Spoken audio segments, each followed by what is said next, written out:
ایک مسلمان کی بڑی ضرورت ہے کہ وہ اس عمل پر یا اس چیز پر عمل کرے جو رسول اللہ صلی اللہ علیہ وسلم کا معمول بھی رہا۔ ایک مسلمان کا صدقے اور انفاق کے ساتھ بھی بڑا گہرا تعلق ہونا چاہیے کہ شاید ہم میں سے چند لوگوں نے یہ سمجھا ہے کہ صرف اور صرف زکوٰۃ نکالنا ہی سخاوت کی نشانی ہے۔ شہر رمضان الذی انزل فیہ القرآن۔ الحمد للہ رب العالمین والعاقبۃ للمتقین والصلاة والسلام علی سید الانبیاء والمرسلین نبینا محمد وعلی آلہ واصحابہ اجمعین، اما بعد۔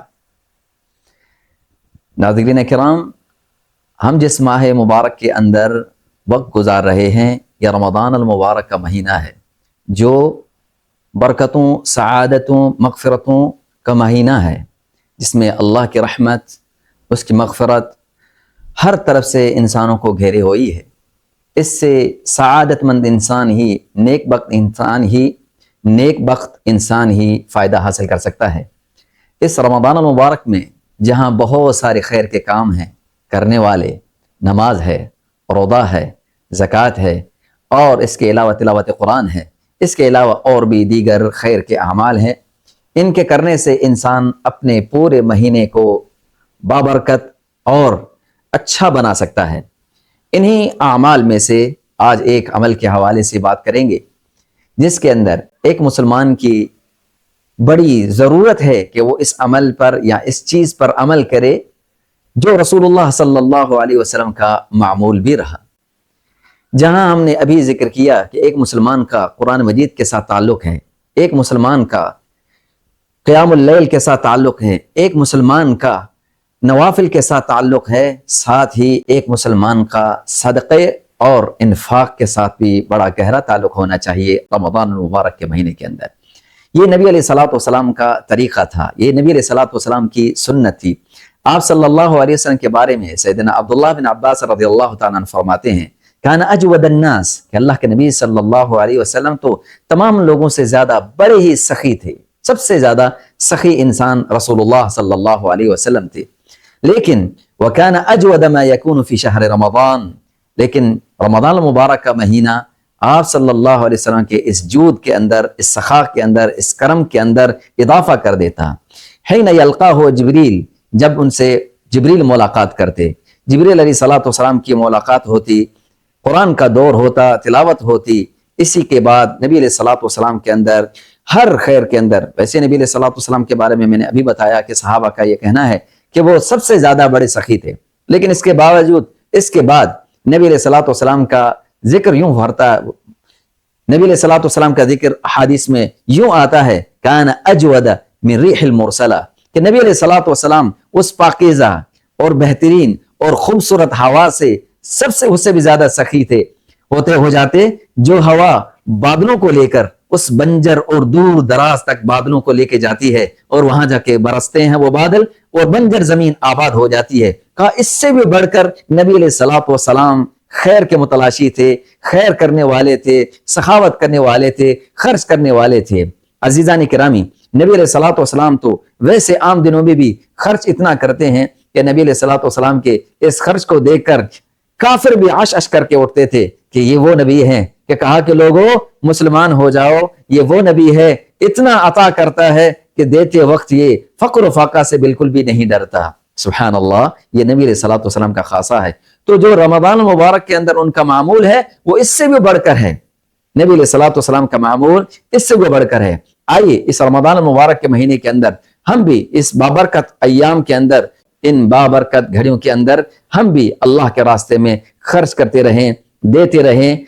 ہاں، ایک بات سمجھانا ضروری سمجھتا ہوں کہ شاید ہم میں سے چند لوگوں نے یہ سمجھا ہے کہ صرف اور صرف زکوٰۃ نکالنا ہی سخاوت کی نشانی ہے۔ قطعا نہیں، زکوٰۃ تو سال کے کسی مہینے بھی فرض ہو جائے اس کو ادا کرنا ہے، رمضان کا انتظار نہیں، وہ تو فرض ہی ہے۔ لیکن یہاں پر جس چیز کی ترغیب دی جا رہی ہے وہ نوافل کی بات کی جا رہی ہے، نفلی صدقے کی بات کی جا رہی ہے۔ وہ بندہ نفلی صدقہ دے گا، نفلی صدقہ دے کر وہ اللہ کا قرب حاصل کرے گا۔ نفلی صدقہ ادا کر کے لوگوں کے ہاں اس کا قرب، اللہ کے ہاں اس کی قربت بڑھتی چلی جائے گی، اللہ کے ہاں اس کا قرب زیادہ ہوتا چلا جائے گا۔ ساتھ ہی اس بات کو بھی سمجھنا ضروری ہے، جہاں رسول اللہ صلی اللہ علیہ وسلم کی زندگی مبارکہ سے ہم نے پڑھا کہ آپ صلی اللہ علیہ وسلم اتنا عطا کرتے، اتنا دیتے کہ دیکھنے والا بھی حیران ہو جاتا۔ نبی علیہ الصلوۃ والسلام کے ماننے والے، آپ صلی اللہ علیہ وسلم کے صحابہ، پھر ان کے بعد آنے والے تابعین، چند مثالیں آپ کے سامنے ذکر کروں کہ ان کا حال بھی کیسے تھا رمضان المبارک میں۔ آئیے نبی علیہ الصلوۃ والسلام کے صحابی، چھوٹے سے صحابی سیدنا عبداللہ بن عمر رضی اللہ تعالی عنہ، ان کے بارے میں آتا ہے کہ وہ جب بھی روزہ کھولتے تو کبھی انفرادی طور پر اکیلا بیٹھ کے روزہ نہ کھولتے، بلکہ روزے کے وقت میں وہ کسی غریب کو تلاش کرتے تاکہ اس کو بھی اپنے اس کھانے کے اندر شریک کرے، اس کو بھی روزہ کھلائے، روزے کا کھانا کھلائے، افطاری کا کھانا اس کو کھلائے۔ یہ معمول رہا، کہا کہ ان کے بارے میں، ان کی سیرت کے بارے میں ہے کہ جب بھی وہ روزہ افطار کرتے تو کسی مسکین کو تلاش کرتے تاکہ ان کے ساتھ وہ روزہ افطار کریں۔ کھانا کھلانا رمضان مبارک کے اندر، اللہ کے راستے میں خرچ کرنا رمضان مبارک کے اندر، یہ صحابہ کا معمول ہے۔ خود سیدہ عائشہ رضی اللہ تعالیٰ عنہ کے بارے میں آتا ہے کہ سیدنا معاویہ رضی اللہ تعالیٰ عنہ نے ان کی طرف 1,00,000 درہم ان کی طرف بھیجے، اور انہوں نے اپنے خادمہ کو کہا کہ تھیلیاں تیار کریں، جس کے اندر انہوں نے وہ سارا مال دے کر تقسیم کر دیا۔ شام جب افطاری کا وقت ہوا تو ان کے پاس 1 درہم بھی نہیں تھا، تو خادمہ نے کہا کہ اگر آپ 1 درہم رکھ لیتی تو افطاری میں کام آ جاتا اور آپ کے لیے افطاری کا سامان رکھ لیتی۔ کہا اگر یاد کرواتی تو شاید رکھ لیتی، لیکن مجھے تو یاد بھی نہیں رہا، اور انہوں نے پورا مال اللہ کے راستے میں خرچ کر دیا۔ یہ نبی علیہ الصلوۃ والسلام کے صحابہ ہیں۔ نبی علیہ الصلوۃ والسلام کے صحابہ کے بعد صغار تابعین کا تذکرہ کرتا ہوں۔ آئیے، حماد بن ابی سلیمان صغار تابعین میں سے ہے، محدث فقیہ ہیں، جن کے بارے میں مشہور ہے، کوفہ کے رہنے والے۔ وہ ہر روز رمضان مبارک کے اندر ہر روز 500 لوگوں کو کھانا کھلایا کرتے تھے، 1 2 3 نہیں بلکہ 500 لوگوں کو کھانا کھلایا کرتے تھے ہر رمضان کے ہر دن میں یہ معمول تھا۔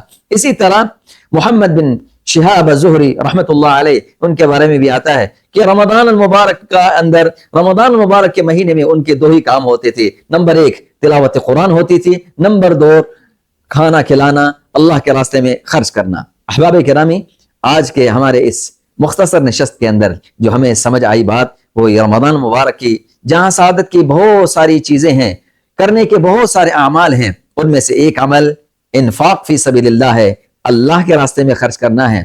دیکھیں، یضاعف عمل ابن آدم کے اولاد کے، ابن آدم کے عمل کو بڑھا دیا جاتا ہے، اس کے اجر کو بڑھا دیا جاتا ہے، من حسنۃ الی 10 امثالها، 1 نیکی سے 10 نیکیوں تک، اور پھر الی 700 ضعف، 700 نیکیوں تک بڑھا دیا جاتا ہے۔ سوچیں تو صحیح کہ 1 روپیہ یا 1 چیز اللہ کے راستے میں خرچ کر لینا بطور نفلی کے طور پر، میں نے کہا فردی کی تو بات ہی الگ ہے، وہ تو دینا ہی دینا ہے، وگرنہ مجرم ہوگا اللہ کے ہاں۔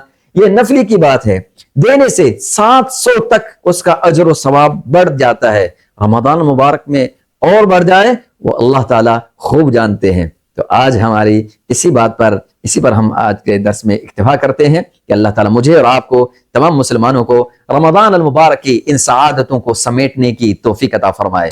اللہ تعالیٰ ہمارے دلوں کو وسیع کرے۔ سبحان اللہ، سخاوت انسان کے دل کی ہے، جب دل میں سخاوت ہوگی تو ہاتھ پر بھی وہ چیز ظاہر ہونے لگے گی۔ جس کے دل میں گھٹن اور بخل ہوگا وہ دل تنگ ہو جائے گا، لاکھوں کا کروڑوں کا مالک کیوں نہ ہو، لیکن اس کے ہاتھ سے 1 روپیہ بھی خرچ نہیں ہوگا۔ اللہ تعالیٰ مجھے اور آپ کو سخی دل عطا فرمائے۔ بارک اللہ فیکم۔ السلام علیکم ورحمۃ اللہ وبرکاتہ۔